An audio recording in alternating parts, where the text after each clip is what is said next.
So in this video, I want to show you very simply what the stock market is and how to invest in it. Okay, very simply. It's very like a child will be able to understand this. So if you don't know how the stock market works or what it is all about, watch this video. You're going to get so much value from it. It's very simple.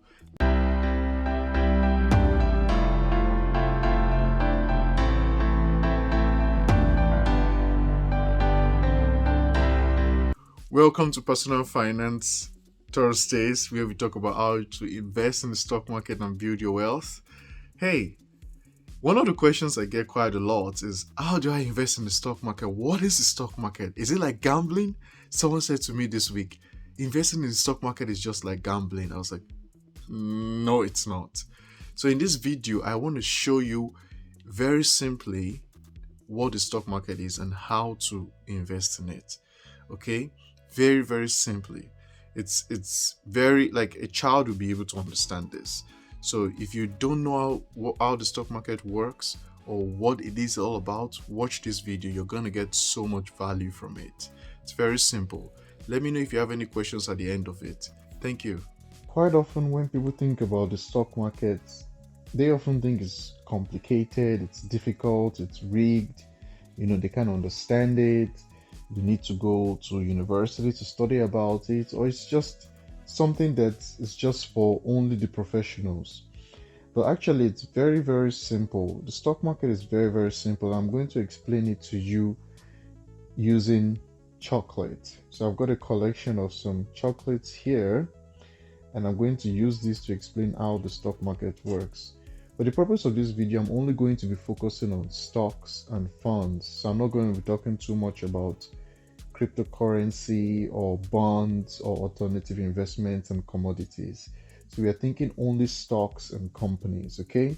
So let me just explain it very briefly to you. So you may be wondering, what does chocolate have to do with the stock market? Well, you'll see that in a few minutes. Now imagine here that these are different companies. So different companies for different colors. Each color represents a sector. Okay, so we've got a few different sectors here.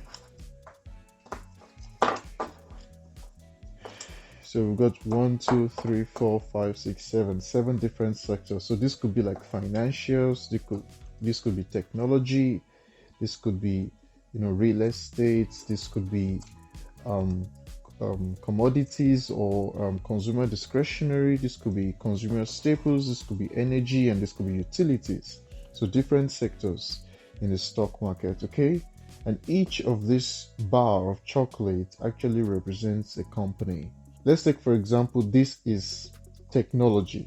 So you've got Apple, you've got Microsoft, okay? This is consumer discretionary. You've got Tesla, you've got Amazon. So consumer discretionary just means they're the things people buy after they've bought all the essentials.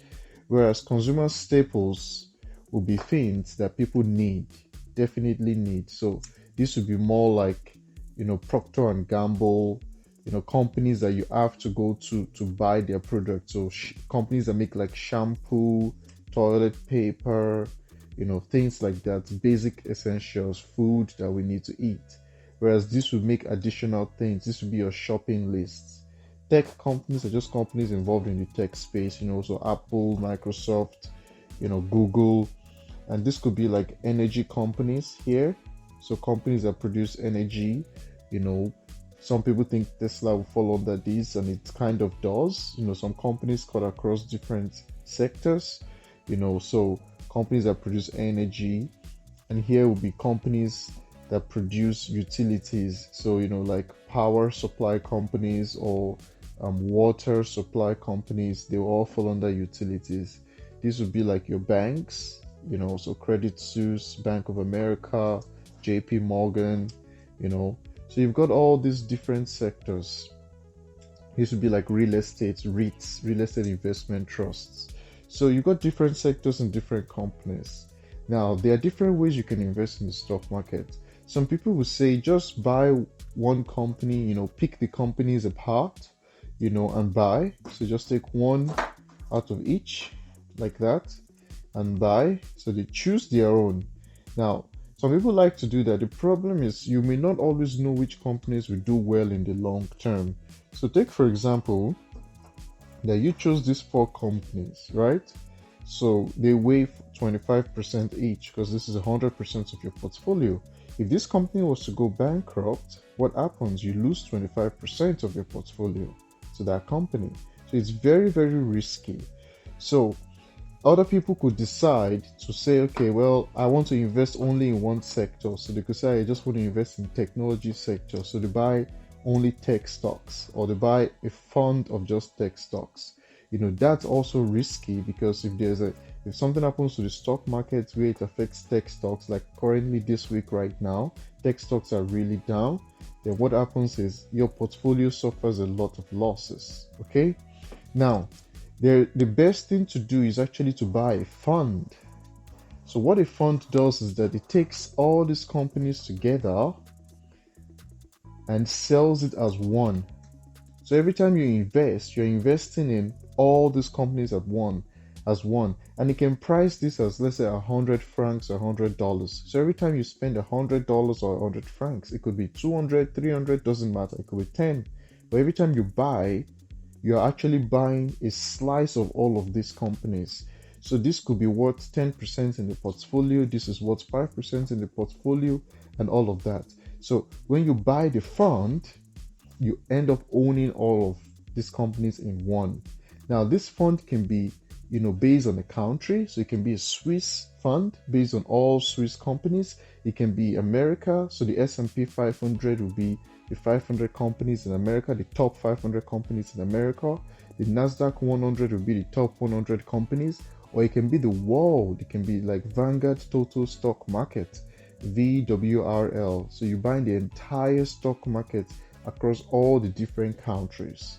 Okay, so what I personally recommend to people is to buy everything, to buy the entire stock market, the total stock markets, Vanguard Total Stock Markets for the entire world.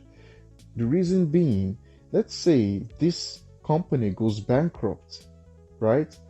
You don't feel the loss because another company is brought in to replace it. So you don't feel the loss. It doesn't affect your portfolio. Why? Because you've got like over 3,000 stocks that make up this fund. So if one goes bankrupt, it doesn't affect the remaining plus 3,000 companies. Okay. Whereas if you only had, let's say, just these three, and one goes bankrupt, you really suffer a lot of losses in your portfolio.